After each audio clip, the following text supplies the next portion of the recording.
Hello, fifth graders. Welcome to your math lesson for today. As with yesterday, today you will need your math resource binder, your 5A textbook, your 5A workbook, and paper and pencil, excuse me.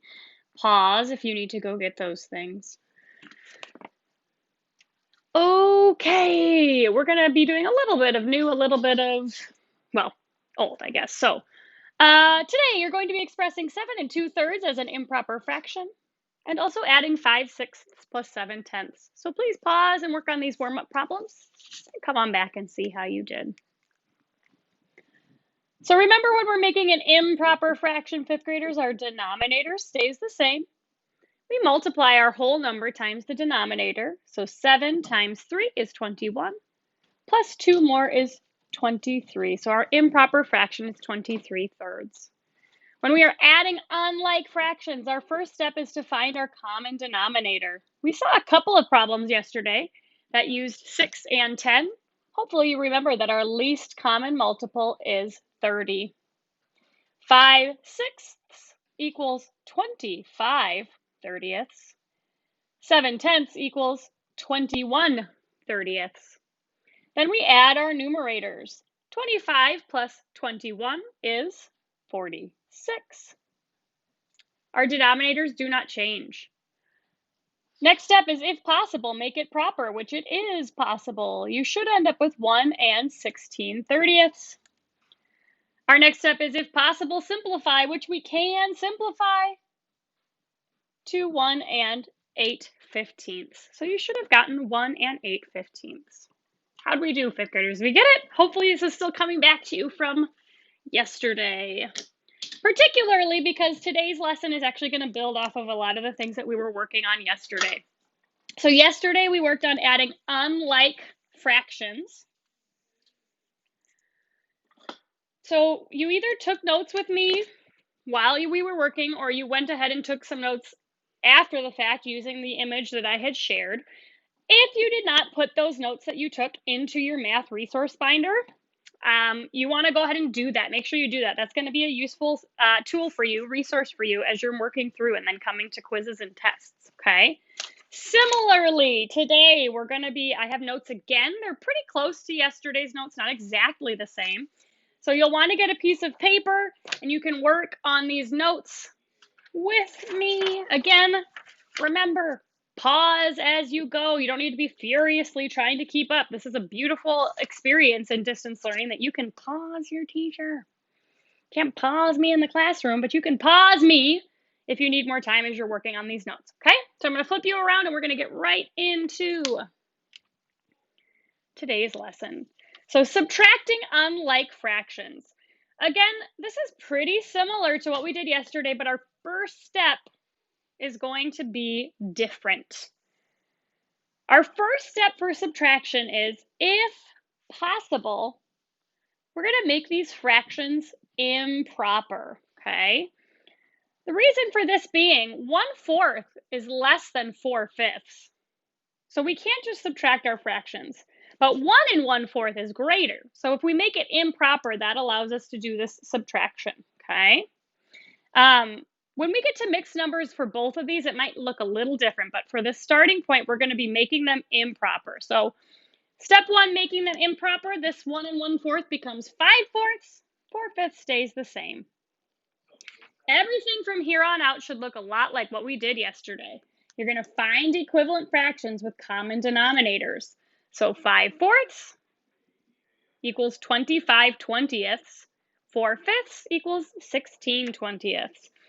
So we multiplied both of these by 5 to get here, both of these by 4 to get here. Next, we subtract the fractions by subtracting the numerators. Again, we do not subtract the denominators, just the numerators. So 25 minus 16, we should get 9, and the 20 stays the same. Step 4 tells us, if possible, make proper. We can't make this proper. Step 5 says, if possible, simplify, and we can't simplify. These steps are important, though, because there will be problems that we're working on that you would need to do that, okay?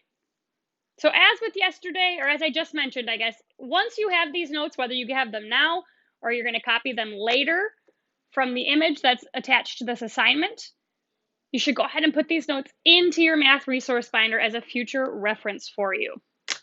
And with that, fifth graders, we're going to practice.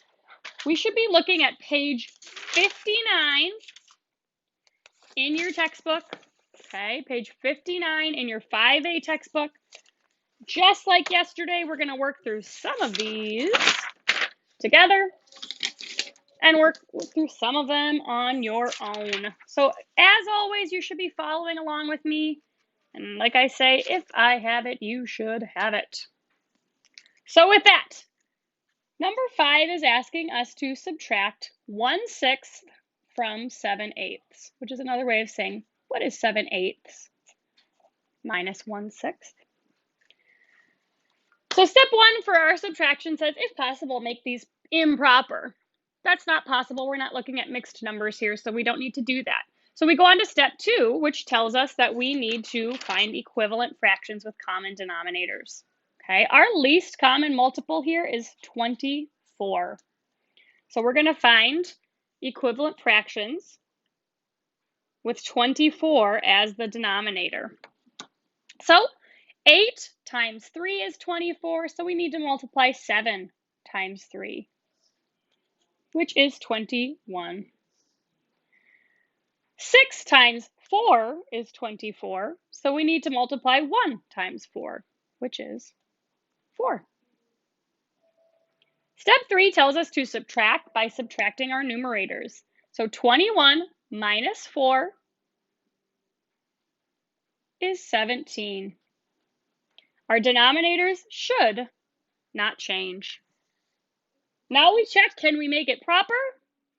No. Can we simplify? No. So our answer here is 17/24. Let's try number 6, which is asking us to subtract 5/6 minus 1/10. We've seen quite a few problems lately, fifth graders, that have sixths and tenths. So hopefully we're getting really comfortable with that common denominator. Actually, we just did a warm-up problem with this. Our least common multiple here is going to be 30. Okay.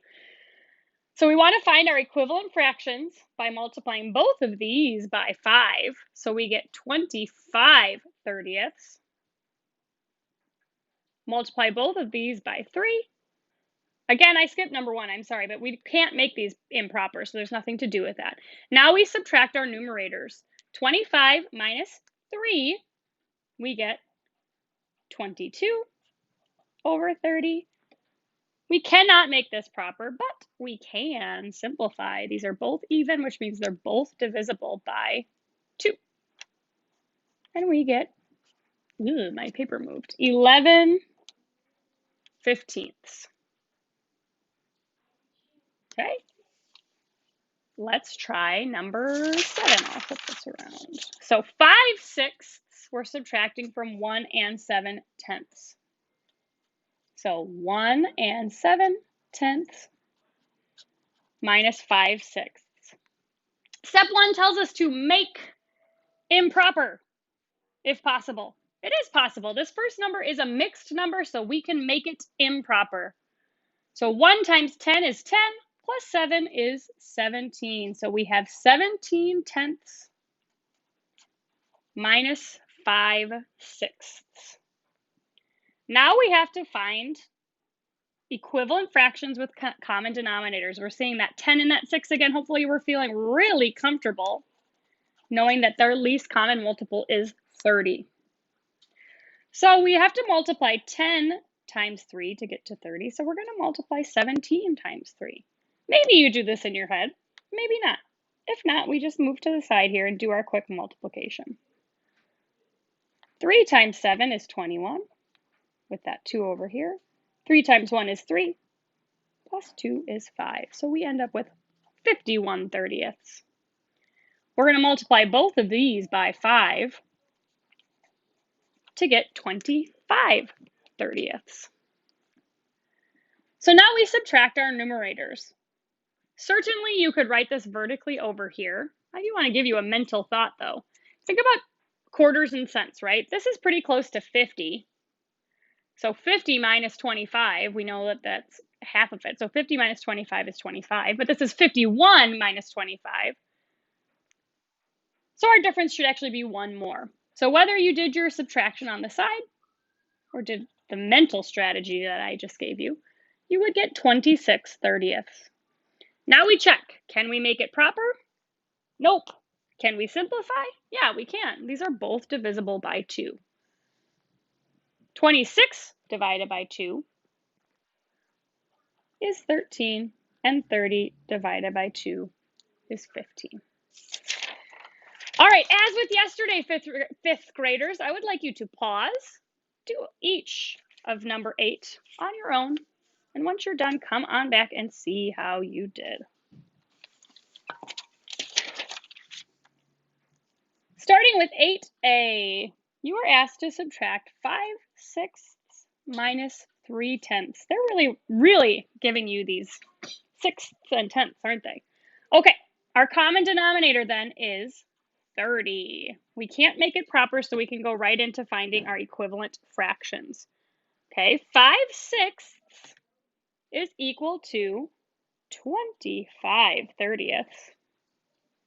3/10 is equal to 9/30ths. We do our subtraction. 25 minus 9 is 16. Our denominator stays the same. We cannot make this proper. However, we can simplify this and get 8/15. 8B, 1 2/3 minus 11/12.